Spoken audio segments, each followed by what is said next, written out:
ഇപ്പോൾ ഇത് ഞാൻ എൻ്റെ രണ്ടാമത്തെ വിസിറ്റാണ് മജ്ലിസ് കോളേജിൽ. ആദ്യത്തെ വിസിറ്റിൻ്റെ സമയത്ത് ഞാനൊരു ആശംസ നേർന്നത് കോളേജ് ഓട്ടോണമസ് കോളേജായിട്ട് മാറട്ടെ എന്നുള്ളതാണ്.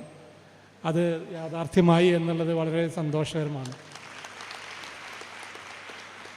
19ഓളം UG പ്രോഗ്രാമും 7 PG പ്രോഗ്രാമും അടക്കം 3000 വിദ്യാർത്ഥികൾ പഠിക്കുന്ന ഒരു കോളേജാണ്. കാലിക്കറ്റ് സർവകലാശാലയ്ക്ക് അകത്ത് പഠിക്കുന്ന അല്ലെങ്കിൽ തേഞ്ഞിപ്പാലം ക്യാമ്പസിലുള്ള വിദ്യാർത്ഥികളെക്കാൾ കൂടുതൽ വിദ്യാർത്ഥികൾ ഈ ക്യാമ്പസിൽ പഠിക്കുന്നു എന്നുള്ളതാണ്. അപ്പോൾ അത്രയും വലിയ ഒരു കലാലയമാണ് എന്നുള്ളത് നിങ്ങൾ മനസ്സിലാക്കണം. അല്ലെങ്കിൽ ഇനി വരുന്ന വിദ്യാർത്ഥികൾക്ക് ആ സന്ദേശം നൽകണം. നിങ്ങൾക്ക് കിട്ടുന്ന ഓരോ അവസരവും മുതലാക്കുക എന്നുള്ളതാണ്. ഞാൻ ഇവിടെ വന്ന് കയറിയപ്പോൾ ഇവിടുത്തെ സംഗീത പരിപാടികൾ നടക്കുമായിരുന്നു. അപ്പോൾ ഞാൻ വിചാരിച്ചിരുന്നത് നിങ്ങൾ പുറത്തുനിന്നുള്ള ഒരു ട്രൂപ്പിനെയൊക്കെ വെച്ചായിരിക്കും ഈ പരിപാടികൾ നടത്തുന്നത് എന്നാണ് ഞാൻ ധരിച്ചത്. പക്ഷേ മാനേജ്മെൻറ്റ് കമ്മിറ്റിയും പ്രിൻസിപ്പാളും പറഞ്ഞത് ഇവിടുത്തെ വിദ്യാർത്ഥികൾ തന്നെ ഇത്തരത്തിലുള്ള പരിപാടികൾ നടത്തുന്നു എന്നുള്ളത്. അപ്പോൾ ഇതും ഒരു അവസരമാണ്. ഞാൻ ആലോചിക്കുകയാണ്, എൻ്റെയൊക്കെ പഠനകാലത്ത് ഇത്തരം അവസരങ്ങൾ കിട്ടിയിരുന്നില്ല. ഒരു കോൺവെക്കേഷൻ കിട്ടിയിരുന്നില്ല. ഇത്തരം സ്റ്റേജുകളും പരിപാടികൾ അവതരിപ്പിക്കാനുള്ള അവസരങ്ങളും കിട്ടിയിരുന്നില്ല. അപ്പോൾ ഒരു കലാലയം എന്ന് പറയുന്നത് വിദ്യാർത്ഥികളുടെ എല്ലാ കഴിവുകളും പുറത്തു കൊണ്ടുവരാൻ പറ്റുന്നതായിരിക്കണം കലാലയത്തിൻ്റെ വിദ്യാഭ്യാസം. ഇത് തന്നെയാണ് ഗാന്ധിജി വിദ്യാഭ്യാസം എന്നതിന് നിർവചനം കൊടുത്തത്. ഗാന്ധിജി അങ്ങനെയാണ്, ഒരുവനിൽ അന്തർലീനമായിട്ടുള്ള മഹത്തരമായ എന്തിനെയോ അതിനെ പുറത്തു കൊണ്ടുവരുന്നതായിരിക്കണം വിദ്യാഭ്യാസം എന്നുള്ളതാണ്.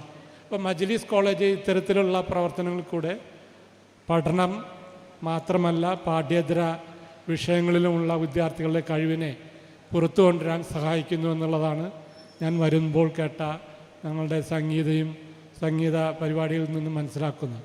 ഇത്തരത്തിലായിരിക്കണം കലാലയങ്ങൾ എന്നുള്ളത് ഞാൻ വിദ്യാർത്ഥികളോടും അധ്യാപകരോടും പറയുകയാണ്. എന്തായാലും ഒരു A ഗ്രേഡ് കിട്ടിയ വിദ്യാലയമാകുമ്പോൾ അതിൻ്റേതായ ഡിസിപ്ലിനും വിദ്യാർത്ഥികൾ സൂക്ഷിക്കണം എന്നുള്ളത് തന്നെയാണ്. അത്തരത്തിൽ സൂക്ഷിക്കുന്നുണ്ട് എന്നുള്ളതാണ്. ജീവിതത്തിൽ ഡിസിപ്ലിൻ സൂക്ഷിക്കുന്നതിന് അതിൻ്റെ നേട്ടങ്ങൾ പലതാണ്. നിങ്ങൾ ജീവിതത്തിൽ പുറത്ത് കടക്കുമ്പോൾ അത് നിങ്ങൾക്ക് മനസ്സിലാകും. ഡിസിപ്ലിൻ എന്ന് പറഞ്ഞാൽ അത് കൃത്യമായ ടൈം മാനേജ്മെൻറ്റും കൂടിയാണ്. ഓരോ കാര്യങ്ങളും നാളേക്ക് അപ്പോൾ തന്നെ ചെയ്തു തീർക്കുന്നതായിരിക്കണം വിദ്യാർത്ഥികളുടെ ജീവിതചര്യ എന്നത്. ഇന്നല്ല നാളേക്കായി മാറ്റിവെക്കുന്ന ഒരു കാര്യവും വീണ്ടും മാറ്റിവെക്കപ്പെടുകയുള്ളൂ എന്നുള്ളത് ഞാൻ നിങ്ങളെ ഓർമ്മപ്പെടുത്തുകയാണ്. ഈ കലാലയത്തിൽ നിന്നിറങ്ങുന്ന എല്ലാ വിദ്യാർത്ഥികൾക്കും ഒരു ശോഭനമായ ഭാവിയുണ്ട്. ഇന്ന് എല്ലാവരും വളരെയധികം ചർച്ച ചെയ്യപ്പെടുന്നതാണ് വിദ്യാർത്ഥികൾ വിദേശ രാജ്യങ്ങളിൽ പോകുന്നു എന്നുള്ളത്. ഇത് എല്ലാ കാലത്തും നമ്മൾ വിദ്യാഭ്യാസം കൊണ്ട് എല്ലാവർക്കും ജോലി സമ്പാദനം ചിലപ്പോൾ കേരളത്തിൽ തന്നെ സമ്പാദനം ഉണ്ടായിക്കൊള്ളുന്നില്ല. അപ്പോൾ നമ്മൾ വിദ്യാർത്ഥികൾ അവരുടെ പ്രാപ്തി അനുസരിച്ച് അവരുടെ കഴിവനുസരിച്ച് കിട്ടുന്ന തൊഴിൽ മേഖലകൾ ചിലപ്പോൾ കേരളത്തിന് വെളിയിലാവാം, ചിലപ്പോൾ വിദേശ രാജ്യങ്ങളിലാവാം. പക്ഷേ ഈ കിട്ടുന്ന അനുഭവ സമ്പത്ത് നിങ്ങൾക്ക് കിട്ടുന്ന വിദേശങ്ങളിലായാലും കേരളത്തിന് പുറത്തായാലും കിട്ടുന്ന അനുഭവ സമ്പത്ത് തിരിച്ച് ഈ കോളേജിനും അതുപോലെ നമ്മുടെ സമൂഹത്തിനും തിരിച്ചു നൽകണം എന്നുള്ളതാണ് എനിക്ക് ഓർമ്മിപ്പിക്കാൻ ഉള്ളത്.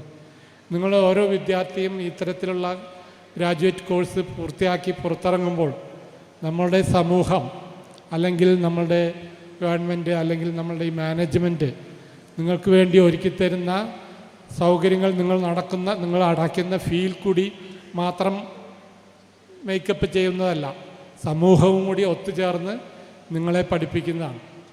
ഈ മലബാർ മേഖലയിൽ 1968 കാലിക്കറ്റ് സർവകലാശാല സ്ഥാപിതമാകുമ്പോൾ വിദ്യാഭ്യാസപരമായി വളരെ പിന്നോക്കാവസ്ഥയിലായിരുന്നു മലബാർ മേഖല.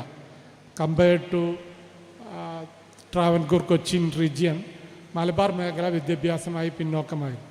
പക്ഷേ ഇന്ന് 55 കൊല്ലം കഴിഞ്ഞ് തിരിഞ്ഞു നോക്കുമ്പോൾ സർവകലാശാലയുടെ ചരിത്രം പരിശോധിക്കുകയാണെങ്കിൽ ഇന്ന് മറ്റ് സംസ്ഥാനത്തിലെ മറ്റേത് ഭാഗത്തേക്കാൾ ഒരു പടി മുന്നിലാണ് ഈ കാലിക്കറ്റ് സർവകലാശാലയുടെ കീഴിൽ വരുന്ന ഈ മലപ്പുറം മലബാർ റീജിയൻ എന്ന് നിങ്ങൾക്ക് കാണാൻ സാധിക്കും. ഏറ്റവും കൂടുതൽ A+ നേടുന്ന വിദ്യാർത്ഥികളും ഈ മലപ്പുറത്താണ്.